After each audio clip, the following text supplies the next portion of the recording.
서울 강남구 대형 입시학원에서 학생과 강사 등이 확진돼서 누적 감염이 10명까지 늘었습니다. 수도권에서는 그 밖에도 방역 관리가 미흡한 일부 다중이용시설에서 집단 감염이 이어지고 있습니다. 현장에 나가 있는 취재기자 연결합니다. 정현우 기자. 네, 서울 역삼동 강남 대성학원 앞에 나와 있습니다. 네, 지금 정 기자가 나가 있는 그 학원의 전수조사는 모두 마쳤습니까?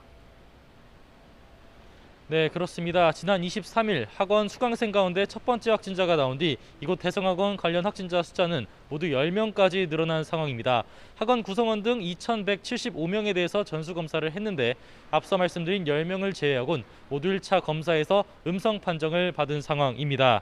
학원 측은 보건소와 협의를 해서 다음 달 2일까지 학생들의 건물 출입을 막고 온라인으로 수업을 이어간다고 설명했습니다.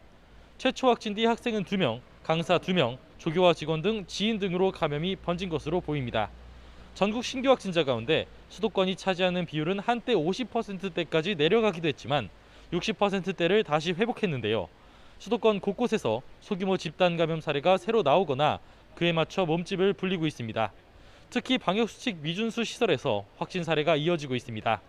지난 24일에 첫 번째 확진자가 나온 강남구 PC방에선 누적 감염이 17명까지 늘었는데 지하에 있어 환기가 어려운 데다 좌석 사이 거리 두기가 미흡했고 이용자들이 흡연실을 함께 이용하면서 감염이 번진 것으로 드러났습니다. 마찬가지로 어제 교인 3명이 추가로 확진된 동대문구 교회에서도 환기가 어려웠고 최초 확진자가 찬양을 주도하면서 비말 발생이 많았던 것으로 드러났습니다.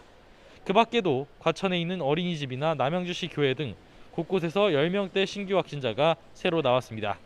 전국 감염 경로가 불분명한 환자 비율도 어제 29.9%로 30%대에 육박해 집계 이후 최고치를 기록해서 깜깜이 감염에 대한 우려도 갈수록 커지고 있습니다. 지금까지 서울 역삼동 강남대성학원 앞에서 YTN 정현우입니다.